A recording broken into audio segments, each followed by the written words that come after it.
안녕하세요. 서울아카데미 상일여고 영어전임 클로이입니다. 올해 상일여고 1학년 영어에는 굉장히 큰 변화가 있습니다. 바로 작년까지 중간고사와 기말고사에서 1등급을 결정지었던 서술형이 빠졌다는 것인데요. 그 서술형은 수행평가가 되었고 중간고사와 기말고사는 전체 문항이 객관식으로 출제된다고 합니다. 추가적으로 이번엔 부교재도 생겼습니다. 그렇다면 이러한 변화 속에서 우리 친구들은 어떻게 공부해야 만족스러운 결과를 얻을 수 있을지 한번 말씀드려 보도록 하겠습니다. 우선 제 소개부터 드리겠습니다. 저는 다음과 같은 과정을 거쳤고요. 현재는 서울아카데미에서만 상일여고에 집중해서 수업을 진행하고 있습니다. 다음과 같은 순서로 말씀드릴 텐데요. 상일여고 영어가 과거에는 어땠고 이번에 변화된 내용은 어떤지 그렇게 비교해서 말씀드리는 것으로 시작하겠습니다. 작년까지는 시험 범위가 굉장히 적었습니다. 교과서 2단원에 모의고사 15지문, 그리고 외부 지문도 잘 안 나왔습니다. 듣기가 출제된다는 것이 특징적이긴 했는데 그렇게 어렵지는 않았고요. 모의고사 음원 그대로 활용하고 문제만 약간 변형되는 형식이었습니다. 또한 굉장히 특징적인 것은 서술형이 정말 어렵게 나왔었는데요. 저희 강동구 관내에서 가장 어려운 서술형이었습니다. 어떤 식으로 어려웠냐면 이 글의 요지나 요약문 전체를 영작해야 되는, 한 문장을 통으로 영작해야 되는 문제가 출제됐고 그 문장은 시험 범위 내에 어디도 포함되어 있지 않은 문장이어서 어디서 외워서 쓸 수도 없었습니다. 선택지도 많았고요. 필요시 영작이라는 조건까지 있어서 우리 친구들이 굉장히 분투했던 그런 유형이 있었습니다. 그랬을 때 이 시험 범위 특징에 맞춰서 상일여고 영어를 공부하는 것이 기본적인 영어 실력을 증대시키는 데는 분명 도움이 되었습니다. 다만 우리 친구들이 수시 지원할 때 수능 최저가 필요한데요. 이 공부를 하는 것이 모의고사나 수능 공부와는 결이 조금 달랐던 것 같습니다. 그래서 방학 등을 통해서 모의고사 공부와 수능 공부를 별도로 해야 되는 번거로움이 좀 있었는데 이제 변화된 내용에는 부교재가 추가되고 아까 말씀드렸다시피 전체 객관식으로 문제가 출제될 거라서 이번 변화된 내용으로 공부하는 것은 모의고사 대비와 수능 대비도 하는 것이다 라고도 이해할 수 있을 것 같습니다. 이번에 부교재가 추가되었습니다. 그 교재는 바로 능률복화 어원평 고등 그리고 올림포스 영어 독해 기본 1입니다. 특히 하단의 저 올림포스 교재 같은 경우에는 EBS 교재이기도 하고요. 그리고 지문 내용도 알차고 지문 길이도 괜찮은 듯 해서 이 교재 갖다가 열심히 공부하는 것이 모의고사와 수능에도 분명 도움이 될 것으로 보입니다. 다만 조금 걱정되는 부분은 이렇게 공부를 열심히 해서 중간고사와 기말고사에서 모두 100점을 받는다고 해도 내신 전체 성적에서 1등급을 받기는 조금 어려운 상황이 되었습니다. 중간고사가 25%, 기말고사가 25%, 나머지 50%는 수행평가가 되었습니다. 그 수행평가 구체적인 평가 방식은 아직 공개가 되지 않았는데 작년까지 초고난도였던 이 서술형이 수행평가로 갔습니다. 이 정도는 알고 있어요, 저희가. 그렇다는 거는 이제 이 변화된 내용에 따라서 수행평가 대비의 중요성이 증대되었는데 저는 우리 친구들의 중간고사와 기말고사뿐만 아니라 수행평가 공부도 함께 해야겠구나 하는 판단이 들었습니다. 구체적인 평가 방식이 공개되면 2시간 또는 3시간 정도의 단기 특강, 1회 특강이라도 학기 중에 개설해서 우리 친구들의 수행평가의 불안감을 조금 줄여주는 게 어떨까. 조금 더 어쨌든 저는 내신 대비를 도와주는 선생님이니까 중간고사와 기말고사뿐만 아니라 안정적으로 1등급을 받을 수 있게끔 수행평가 공부도 함께하는 것이 어떨까 하는 생각도 하고 있습니다. 그 단기 특강 같은 경우에는 구체적인 평가 방식이 공개되면 보다 구체적으로 말씀드릴 수 있을 것 같습니다. 그렇다면 이 변화된 내용에 따라서 걱정되시는 부분은 그러면 다 같이 이제 객관식이면 변별력이 어떻게 확보될 것인가, 요게 궁금하실 것 같은데요. 제 생각에는 그 외 저희 모의고사 수능도 절대평가로 바뀌면서 다 같이 1등, 90점만 넘으면 영어는 그럼 다 같이 1등급인 거 아니야? 라는 생각을 처음에 했는데 막상 뚜껑을 열고 보니 난이도를 조절해서 1등급 비율을 4% 이내로 맞췄죠. 사실 3점 몇 프로여서 이전에 상대평가일 때보다 1등급을 받는 학생들의 수가 줄어들었습니다. 그 비율이 줄어들었습니다. 그렇다면 상행여고도 그렇게 하지 않을까 싶습니다. 시험 범위가 이전보다 많아질 것 같고요. 지문 변형이 보다 강하게 들어가고 선지가 더 까다로워지지 않을까 싶습니다. 이거에 맞춰서 우리 친구들은 그럼 저도 변형 문제를 더 까다롭게, 더 다채롭게 만들 거고, 그럼 우리 친구들은 이 내용에 따라서 앞으로 준비하면 되는 겁니다. 그랬을 때 학기 중에 이런 내신 대비 공부를 탄탄히 조금 더 효율적으로 하기 위해서 저는 방학 때부터 저희 친구들과 다음과 같은 공부를 했어요. 우선 보여드리기는 하는데요. 제가 어떤 식으로 지도하고 있는지 방학 중에 이렇게 공부하지 않았더라도 학기 중에 저는 클리닉을 통해서 저희 친구들에게 미니 개인 과외를 해주고 있는 편입니다. 학원에까지만 온다면 성실하게 클리닉에 참석만 해준다면 부족한 부분은 제가 얼마든지 메워줄 수 있습니다. 최선을 다해서 메꿔줄 테니 학원까지만 성실히 와주면 좋겠습니다. 학기 중의 공부는 이제 중간고사와 기말고사에서 선방하기 위해서 어휘 같은 경우에는 지문 변형이 강하게 들어갈 것이기 때문에 유의어 파생어 공부를 철저히 해야 우리가 이 원문에 있는 내용이 요 내용이구나를 알아볼 수 있습니다. 그래서 학기 중엔 유의어 파생어 공부를 철저히 함으로써 깊이를 더할 것이고요. 듣기 같은 경우에는 사실 여기서 시간을 잡아먹으면 안 됩니다. 그래서 내신 대비를 할 땐 딱 처음에 음원 시작해서 이 성우가 hello 나오는 순간 이 이야기는 어떤 거구나 알아보고 정답을 바로 찍고 빠르게 풀 수 있는 객관식 문제를 몇 개 듣기 중에 풀 수 있게끔 그런 얘는 학습이라기보다 훈련인데요. 그런 훈련을 진행하게 될 거고 독해 같은 경우에는 그래서 듣기랑 멀티태스킹이 될 수 있게끔 연습을 할 거예요. 또한 이제는 독해 공부가 주가 되겠죠. 이제 다 같이 객관식이니까 빠르고 정확하게 푸는 훈련을 할 거고 이 독해 유형별로 빈칸은 어떻게, 함축 의미 주로는 어떻게, 순서 배열은 어떻게, 요약문은 어떻게, 유형별로 어떻게 접근해야 다른 어떤 함정에 현혹되지 않고 빠르고 정확하게 답을 알고 고를 수 있을지 그런 유형별 접근법을 학기 중에 숙지하게 될 겁니다. 또한 지문 변형이 될 것이기 때문에 중학교 때 공부했던 대로 지문 암기는 아무런 소용이 없어요. 그것 대신 지문 내용을 키워드 3개로 요약해서 이 지문이 뭐에 대한 내용인데 이 소재에 대해서 필자는 어떤 입장을 가지고 있고 그래서 이 입장을 관철하기 위해 어떤 식의 지문 전개 방식을 취하고 있는지 그렇게까지 우리 친구들이 숙지할 수 있게끔 그런 공부를 할 예정입니다. 여기까지가 중간고사, 기말고사 대비이고요. 수행평가는 기존의 서술형 대비 하던 대로 어떻게 지도할지를 간략하게 작성해 놨습니다. 우선 우리 친구들이 영작해야 되는 거기 때문에 직접 문장을 외워서 쓸 수가 없게 출제하실 거예요. 지름길이 없고요. 그렇기 때문에 직접 우리 친구들이 여러 번 써봐야 됩니다. 다만 우리 친구들은 이렇게 막상 쓰려고 하면은 어디서부터 손을 대야 될지 모르겠다는 이야기를 합니다. 그래서 저는 영작 3스텝으로 단계를 나눠서 처음부터 완벽한 문장을 쓰려고 하기보다 차근차근 완벽하게 만들어 나가는 방법을 구체적으로 제시하고 있습니다. 그랬을 때 저는 다음과 같은 수업 특징이 있습니다. 우선 앞반, 중간반, 뒷반을 조사하고요. 앞반, 중간반, 뒷반에 선생님들이 다르게 들어가실 수 있습니다.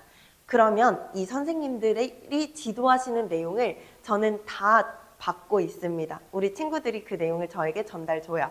그렇다면 이 내용을 제가 포괄해서 제 수업만 들어도 앞반, 중간반, 뒷반 내용을 모두 숙지할 수 있게끔 그런 전체를 포괄한 강의를 진행하고 있고, 수업에서 제가 여러 번 반복을 합니다. 중요한 내용은. 그래서 저희 아이들이 뭐 복습했다 이런 이 아이들의 말에 의존하기보다 제가 수업 중에 여러 번 반복해서 지도하고 있습니다. 그렇게 해서 앞반, 중간반, 뒷반 내용을 포괄한 올인원 강의 플러스 교재에도 위 내용을 반영해서 진행하고 있습니다. 그 다음에 제가 뒤에 저의 커리큘럼을 심어 놨는데요. 클리닉에 성실하게 오면 부족한 부분을 제가 메꿔줄 거예요. 수업에만 성실하게 오면 수업만 들어도 최소 3회독을 할 수 있게 만들어 줄 겁니다. 그리고 저는 제 수업의 가장 큰 특징은 관리가 아닐까 싶은데요. 제가 저의 성격상, 그냥 인간적인 성격상 누구한테 뭔가를 맡겨두는 거를 잘 못하는 것 같습니다. 그래서 전 저희 친구들을 한 명 한 명 좀 더 꼼꼼히 봐주고 싶고요. 정말 이해했는지 제가 확인하고 싶습니다. 그래서 클리닉을 통해서 전원 저와 클리닉을 하게 될 겁니다. 그리고 이번 주엔 어떤 내용을 다뤘는지, 어떤 부분을 이번 주엔 어떤 부분 다뤘으니까 다음 주엔 어떤 부분을 더 나아갈지에 대한 내용이 포함되어 있는 학습 현황을 매주 학부모님들께 또한 저희 학생들께 공유하고 있습니다. 그리고 공부도 중요한데, 물론 이게 처음에는 다 같이 마음이 되게 열정적이고 공부하려는 마음이 큰데 점점 그 마음이 해이해질 수가 있는 것 같습니다. 그래서 저는 저희 친구들에게 동기부여를 하는 것도 저의 몫이라고 생각합니다. 그래서 1대1로 이렇게 클리닉 하다 보면 아이들이 어쨌든 평소와는 다른 게 느껴져요. 그랬을 때 개별 상담을 통해서 다시 한번 그 텐션을 끌어올리기도 하고, 이렇게 매주 클리닉 왔을 때 새로운 자료를 주면 새로우니까 저희 친구들이 조금 더 열심히 하고 새롭게 열심히 하고 하는 게 있는 것 같더라고요. 그래서 매주 새로운 클리닉 자료를 제공하고 있습니다. 또한 이렇게 제가 지도하다 보면 눈에 띄게 잘하는 친구들이 있는 것 같습니다. 그럼 그 친구들에게는 추가 심화 문제를 제공하고 있어요. 그런데 이 추가 심화 문제를 제공할 때 다른 친구들이 보는 앞에서 줍니다.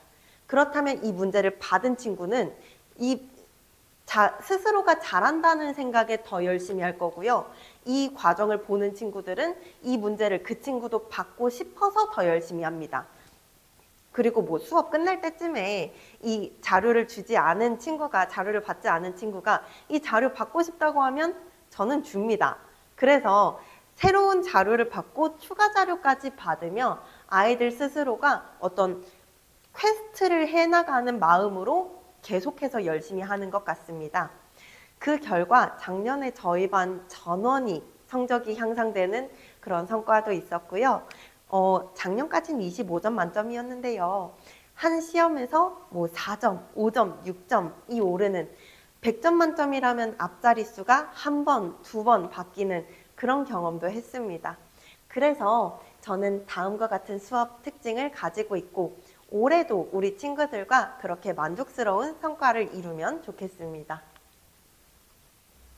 그래서 저의 수업 시간은 다음과 같고요. 주 2회반과 1회반이 있어요. 뭐 레벨 테스트를 보고 들어오는 거 아니고요. 스스로 생각하기에 조금 더 자주 수업을 듣고 싶다 한다면 주 2회반을 추천드리고요. 영어가 이미 조금 다른 과목보다는 자신 있는데 너무 많은 시간을 쓰기에는 부담스럽다 한다면 주 1회반을 추천드립니다. 클리닉은 별도로 있기 때문에 사실상 주 1회반 친구들도 2회반 친구들도 사실상은 더 많은 회차를 등원하게 될 수도 있을 것 같습니다.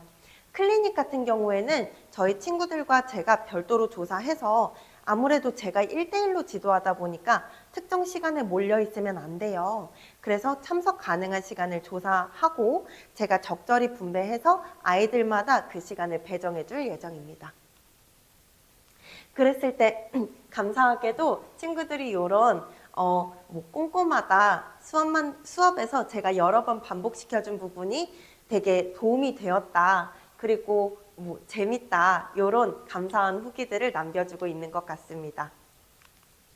제가 준비한 내용은 여기까지고요. 여기까지 들어주셔서 정말 감사드립니다. 수행평가를 어떻게 준비시켜 줄지에 대한 내용은 구체적인 평가 방식이 나오면 다시 한번 구체적으로 말씀드리겠습니다. 저는 아이들과 함께 바로 곁에서 함께 노력하는 선생님이고 싶습니다. 그래서 같이 노력해서 올해도 만족스러운 결과 얻을 수 있으면 좋겠습니다. 감사합니다. 네, 안녕하세요. 저는 상일여고 내신 설명회를 맡은 서울아카데미학원 고등국어 전임 박루하 강사입니다. 잘 부탁드립니다. 일단 어머님들 상일여고 내신 어렵다는 이야기 많이들 들으셨죠? 거기에는 크게 두 가지 이유가 있는데요. 첫 번째는 아무래도 여고다 보니 모든 학생들이 다 열심히 한다. 그래서 1등급을 뚫기가 어렵다라는 이유이고요. 또 두 번째는 상일여고 문제가 다른 학교들에 비해서 난이도가 너무 높다라는 이유를 뽑으시는데 저 같은 경우는 후자에 조금 더 집중을 해서 학생들을 공부시키는 편입니다. 왜냐하면 전자의 1등급을 뚫기가 어렵다 혹은 모든 학생들이 열심히 한다라는 것은 사실 내가 정말 열심히 해서 100점을 맞으면 전혀 문제가 되지 않는 요소이기 때문에 오늘의 설명회는 어떻게 하면은 타 학교보다 난이도가 조금 높은 상일여고의 문제를 잘 풀어낼 수 있을까, 그 부분에 대해 집중적으로 말씀드리려고 합니다. 상일여고 내신 문제의 특징에 대해 설명드리기 이전에 요즘 교육 트렌드의 변화에 대해 설명드리지 않을 수가 없는데요. 기존의 국어 같은 경우는 지문에서 정보를 습득을 해서 그 정보로 선지를 응용해서 문제를 푸는 경우가 많았습니다. 예를 들면은 이게 몇 년 전 수능인데요. 지구과학 문제였어요. 지구과학 문제가 이제 킬러 문제로 출제가 됐는데 그 당시 정말 오답률이 높은 문제였는데 이게 왜 논란이 됐냐 하면은 국어를 읽고 그걸 활용해서 문제를 풀어야 하는 게 바로 국어의 본질임에도 불구하고 그 당시 이제 문이과가 나뉘던 시절이라 이과 학생들 중에 지구과학을 선택한 학생들이 지구과학 공식만으로 해당 킬러 문제를 풀어서 맞추는 경우가 정말 많았어요. 그래서 그 당시 논란이 됐던 게 이거는 좀 국어의 본질을 벗어난 게 아닌가라는 의견들이 조금 피력이 되면서 조금 더 이제 국어 교육 과정이 발전을 하면서 문제풀이 기술과 패턴으로 점수 확보를 할 수 없이 문해력과 독해력 자체를 중시하는 트렌드로 변화를 했습니다. 그래서 요즘 국어는 어떠냐면은 의미 구조 이해가 핵심이에요. 저 때는 단순 정보 습득 중심이었거든요. 정보를 습득을 해서 응용을 해서 선지를 푸는 그게 핵심적인 스킬로 발휘가 됐다면 요즘은 맥락, 논리, 관점을 잘 읽어내서 지문을 제대로 읽고 이해를 해야만 선지 해결이 가능한으로 바뀌었습니다. 근데 이렇게 생각하시면 또 어머님들이 옛날에는 정보를 습득을 해서 응용을 했어야만 하는데 요즘은 글만 잘 읽어도 선지를 해결할 수 있으니 오히려 쉬워진 거 아닌가요? 라고 생각을 하실 수 있는데 다르게 생각을 하시면 지문을 제대로 읽는 것 자체를 평가하겠다는 이야기는 제대로 객관적으로 읽기 어렵게 지문을 작성하겠다는 의미이기도 합니다. 그래서 읽기 능력 자체가 변별 요소가 되는 게 요즘 국어의 트렌드예요. 그래서 정리를 하자면 단순 정보 습득에서 의미 구조 이해로 문제풀이 기술에서 읽기 능력 중심으로 그리고 지문의 맥락과 논리를 파악해서 출제자의 의도에 따라 정확한 독해를 해야 합니다. 이게 왜 중요하냐면 국어라는 부분은 수학에 비해서는 상당히 주관적인 과목이에요. 그래서 우리가 정의해주는 어떤 단어의 뜻이 아니라 출제자가 정의한 뜻을 살펴야 합니다. 예를 들어 시민의 특징은 정말 다양하게 쓰일 수 있어요.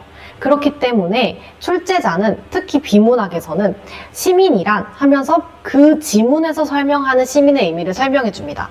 그렇게 출제자의 의도에 따라 정확한 독해를 해야만 출제자의 의도에 따라 출제된 문제와 선지를 맞출 수가 있습니다. 그래서 읽기 중심에서 이제 즉 문해력, 암기 중심에서 문해력을 중시하는 방법으로 바뀌었고요. 이거는 사실 내신의 특징에 가까운데 이런 국어의 트렌드의 변화에 따라서 내신이 옛날에는 좀 잘 배워서 작품 분석 다 해서 그걸 외우기만 하면 어느 정도 점수가 나왔다면 요즘은 대부분의 모든 학교가 외부 지문을 사용을 하고요. 외부 지문을 사용한다는 것은 학생들이 익숙하지 않은, 즉 암기하지 못한 지문을 출제를 해서 학생의 문해력을 평가하겠다는 이야기이기도 합니다. 그래서 패턴을 학습해서 문제를 잘 푸는 것에 이어 요즘은 사고력 평가, 추론을 할 수가 있어야 돼요. 이 지문과 선지와 혹은 보기의 관계를 파악해서 왜 이 지문과 이 보기가 함께 쓰였는지, 그래서 선지에서 요구하는 정답은 무엇인지를 사고할 수 있는 학생이 요즘은 내신에서 고득점을 딸 수가 있습니다. 상일여고가 추구하는 국어. 제가 상일여고 설명회임에도 불구하고 왜 요즘 국어 트렌드에 대해서 자세히 설명드렸는지가 궁금하실 텐데요. 그 이유는 상일여고가 추구하는 국어 방향이 굉장히 흡사하기 때문입니다. 사실 이런 걸 수능식 추구 방향이라고 얘기를 해요. 외부 지문 많고 그 자리에서의 문해력이 중요하고 암기만으로 풀기 어렵고 정말 국어 실력 자체를 평가하는 거기 때문에 이런 걸 수능식 국어라고 하는데 상일여고는 예전부터 그런 방향을 일찍 구현하고 있었습니다. 읽는 능력과 이해 능력을 중심으로 판단을 요구한다라는 것은 단순히 암기가 아닌 의미 구조를 이해를 했는지를 중요하게 생각을 한다는 거고요. 읽기 능력과 이해 능력을 메인으로 시험을 출제를 하고 교과서 암기만으로는 대비가 어렵게 시험 문제가 출제가 됩니다. 그렇기 때문에 상일여고의 시험을 대비를 할 때에는 사고력 자체를 조금 더 키울 수 있는 방식으로 내신을 대비를 해야 합니다. 그럼 이런 상일여고의 기출 특징을 살펴봐야 할 텐데요. 상일여고의 기출 특징 중 가장 두드러지는 부분은 한 문제 내에서도 많은 사고 과정을 요구한다는 것입니다. 일단 첫 번째, 기준을 설정할 수 있어야 하고요. 두 번째로 지문 내에서 근거를 탐색할 수 있어야 합니다. 세 번째에는 그 근거를 바탕으로 판정을 해서 소거를 해서 정답을 골라야 하죠. 이게 한 문제 내에서 이루어지는데 작게는 한 선지 내에서도 이루어집니다. 그렇기 때문에 상일여고가 사실 다른 학교에 비해 특별하게 문항수가 많은 학교는 아니에요. 근데 그럼에도 불구하고 학생들이 항상 시험을 보고 나면 선생님 시간이 너무 부족했어요 라는 이야기를 많이 해요. 그게 한 문제 내에서도 많은 사고 과정을 요구를 하니까 소요되는 시간이 많아서 늘 시간이 부족한 겁니다. 그래서 상일여고 내신 출제를 루프로 한번 표현을 해보면 이렇습니다. 1단계는 보기랑 지문에서 기준을 제시를 하고요. 그 다음에 2단계에서 이 기준 자체를 학생이 스스로 재구성을 해서 요약을 할 수 있어야 합니다. 그 다음에 세 번째로는 지문 속에서 근거를 탐색을 해야 하고 네 번째 이제 선지를 골라야겠죠. 이 루프가 굉장히 단순한 루프 같을 수 있는데 왜 상일여고 내신 출제의 특징이 되냐 하면은 2단계가 실패하면은 3단계가 불가능하고요. 3단계가 불가능하면 4단계가 불가능합니다. 정확히 얘기하면 4단계를 감으로 풀이하게 되는데 여기서 감으로 문제를 풀이한다는 것은 무엇이냐면 내가 그 문제를 맞았다고 하더라도 왜 2번이 답이야? 라고 했을 때 다른 사람에게 정확히 설명하지 못하면 사실 그건 감으로 푼 겁니다. 근데 여기서 내가 보기와 지문에서 기준을 제시한 그걸 내 스스로 요약을 할 수 없고 재구성을 할 수 없다는 건 사실 완벽하게 이해를 하지 못했다는 이야기예요. 그러면 완벽하게 이해하지 못한 지문을 가지고 그 지문을 어떻게 근거를 탐색을 하겠어요? 그러면 근거가 당연히 불분명하니까 4단계는 감으로 풀이를 하게 되는 겁니다. 그렇기 때문에 상일여고의 내신 문제 같은 경우는 오답률이 높은 편이에요. 근데 어머님들 그뿐만이 아닙니다. 자료형 문학의 압박 또한 있는데요. 표나 분류나 보기를 많이 사용을 해요. 이를 사용하는 것에 출제자의 입장에서는 굉장히 큰 장점이 있죠. 바로 속도랑 정확도를 동시에 평가할 수 있다는 겁니다. 일단 보기 같은 경우는 선지나 보기의 길이가 길면은 읽기 부담이 증가되기 때문에 학생에게 시간적인 압박을 줄 수가 있고요. 당연히 판단해야 될 게 여러 개니까 판단 과정이 더욱 촘촘해집니다. 이 두 가지를 활용을 하면요. 이해형 학생도 실수를 유발하게 돼요. 시간이 촉박하니까 당연히 쫓기게 되고 실수를 유발하게 되는 방식이고요. 암기형 학생 또한 당연히 정확도가 하락합니다. 암기만으로 풀 수 없는 유형이기 때문에 두 가지 학생 모두에게 오답을 유발할 수가 있는 구조예요. 그렇기 때문에 상일여고에서 고득점을 받는 학생의 유형은 명확합니다. 많이 알고 많이 풀어보고 감으로 잘 푸는 그런 학생이 아니라 나 스스로 지문을 읽고 이 지문과 선지를 연결지어서 기준을 세워 근거 있게 판단을 할 수 있는 학생이 고득점을 맞을 수가 있습니다. 근데 놀랍게도 방금 설명드린 부분들은 상일여고의 내신 출제 특징입니다. 왜 상일여고 내신이 어려운지에 대한 이유가 아니라 그냥 단순한 특징이었고요. 지금부터는 상일여고가 어떻게 난이도 조절을 하는지에 대해 설명을 드리려고 합니다. 상일여고에서 가장 유명하고 또 잘 쓰이는 방식이 논리적 추론을 요구한다는 거예요. 또 이렇게 생각하실 수 있습니다. 당연히 국어 문제를 풀고 문제를 푸는 데 있어서는 논리적인 추론이 필요하지 않나? 사고력이 필요하지 않나?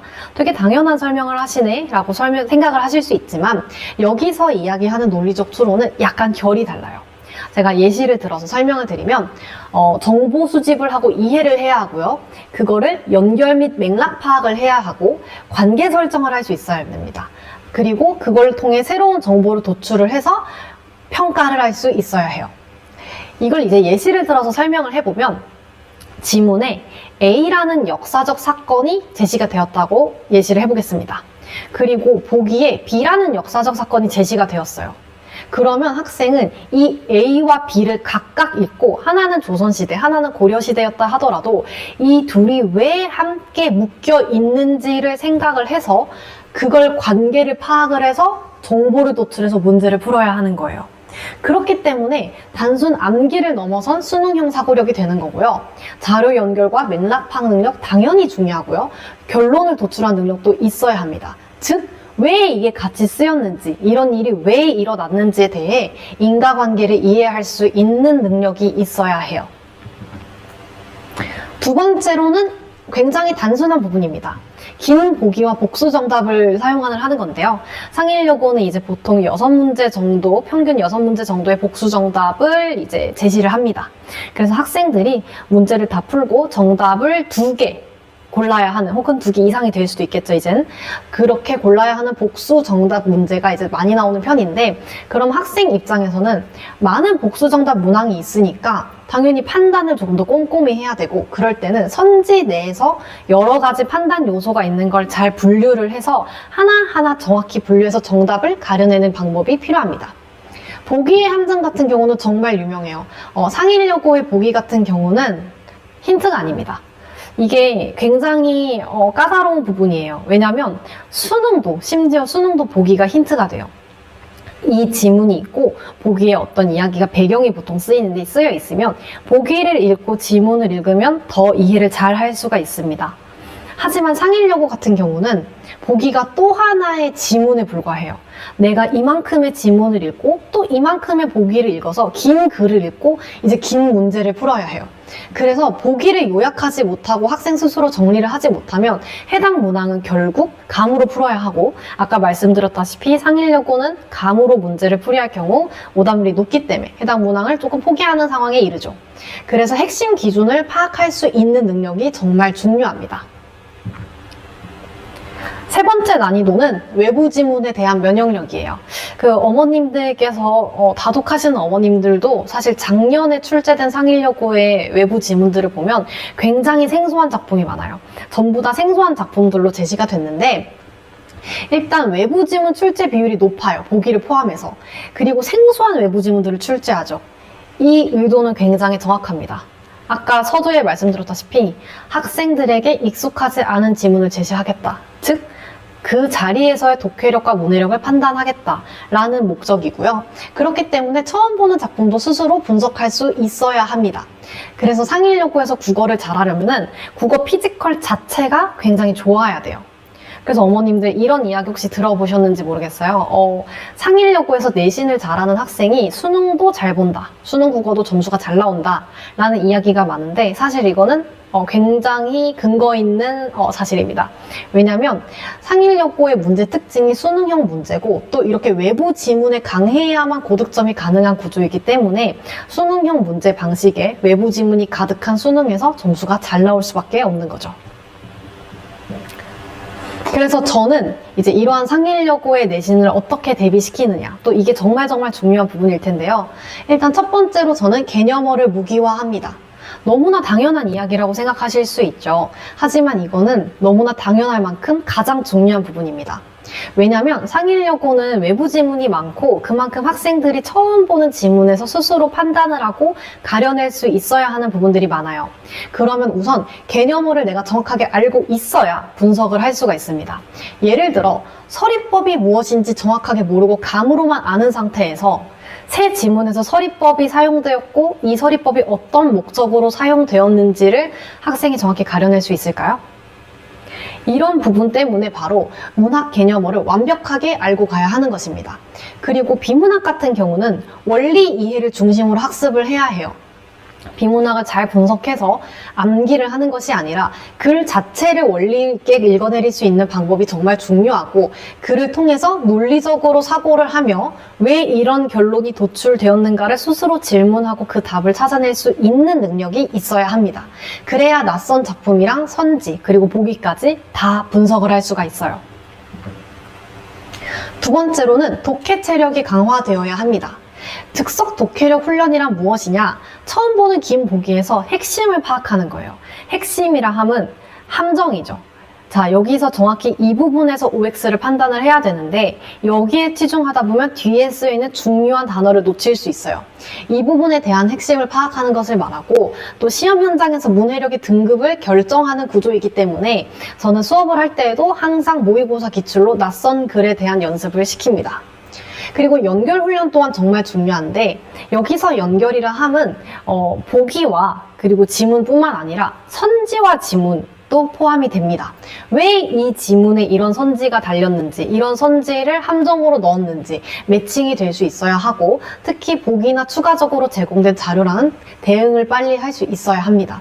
그래야 상일여고의 시간 압박에서 벗어날 수 있어요. 세 번째로는 연계작품 확장입니다. 이거는 사실 학생들보다는 제가 어떻게 연계작품을 가르치는지에 대한 이야기인데요. 일단 가장 기본적인 건 이 부분들입니다. 교과서 작품과 주제가 유사한 거, 그 다음에 같은 작가의 다른 작품, 그리고 시대적 배경은 비슷한 작품, 이런 것들이 가장 클래식한 방법인데요. 여기서 상일여고 같은 경우 집중해야 될 부분은 1번, 3번입니다. 왜냐하면 같은 작가, 그러면 이제 학교에서 배운 교과서겠죠? 근데 어머님들 교과서란 무엇입니까? 클래식, 고전적인, 가장 베이스가 되는 거고 이미 검증된 작품들이 많이 실려요. 그러면 검증된 작품을 실은 작가의 다른 작품 또한 검증되어 있을 확률이 굉장히 높습니다. 그래서 이러한 작품은 상일여고에서 추구하는 방향은 아니고요.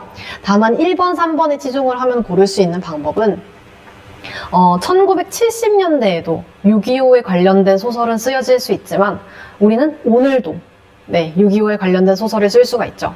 즉 주제가 비슷하고 배경이 비슷하지만 생소한 작품을 고를 수가 있다는 이야기입니다. 그래서 저는 이러한 것들을 기준으로 외부 작품을 이제 확장해서 학생들에게 작품의 공부를 시킵니다. 7주 커리큘럼은 다음과 같은데요. 일단 1주차에는 문학 개념어를 가르치면서 비문학을 어떻게 읽어야 하는지, 즉 저희가 함께 7주 동안 함께 할 모든 수업의 뼈대가 되는 부분들을 가르칩니다. 그리고 2주차부터 5주차까지는 이제 교과서 작품이랑 프린트 분석 강의가 시작되는데요. 2, 3주차에는 교과서 프린트 분석 강의와 동시에 외부 지문 강의도 같이 들어갈 겁니다.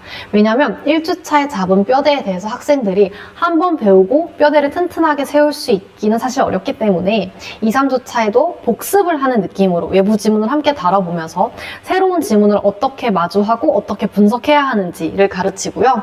그 다음에 4주차, 5주차에는 외부 관련 작품을 같이 가르칩니다. 그래서 이것도 진행을 하고 5주차에가 이제 특히 중요한데 학생들이 어려워하는 지문들이 간혹 있어요. 근데 이거는 학생들마다 다르고 또 선생님들은 A라는 지문을 킬러 지문으로 내지만 학생들은 오히려 B라는 지문을 더 어려워할 수도 있습니다. 그래서 함께 5주차 정도 달리다 보면은 학생들이 어려워하는 장르나 지문의 특징을 알 수가 있어요. 그래서 그걸 바탕으로 5주차에는 어려운 지문을 복습을 하면서 그와 유사한 작품들을 더 가르치기도 하고요. 외부 작품도 당연히 함께 가르칩니다. 6주차에는 내신 대비 모의고사를 진행을 하고 7주차는 이제 직보라고 하죠. 파이널 시험 대비를 합니다. 이때 같은 경우는 학생들이 함께 쭉 수업을 해오면서 오답률이 높았던 문제라든지 아니면 좀 많이 틀렸던 함정이라든지 그러니까 유형이라고 하죠. 그래서 학생들에게 이제 항상 저는 물어봐요. 숙제를 하고 정오표를 나눠준 다음에 뭘 틀렸고 몇 번 선지를 골랐는지 그래서 그걸 취합을 해서 학생들이 약한 유형과 함정들을 발견을 해내서 거기에 대한 파이널 시험 대비를 합니다. 이제 클리닉이나 주간 테스트 숙제 시스템 또 이런 것들이 궁금하실 텐데요. 일단 주간 테스트는 항상 수업 시작할 때 앞에 한 50분 정도 학교 시험 시간과 동일하게 진행이 됩니다.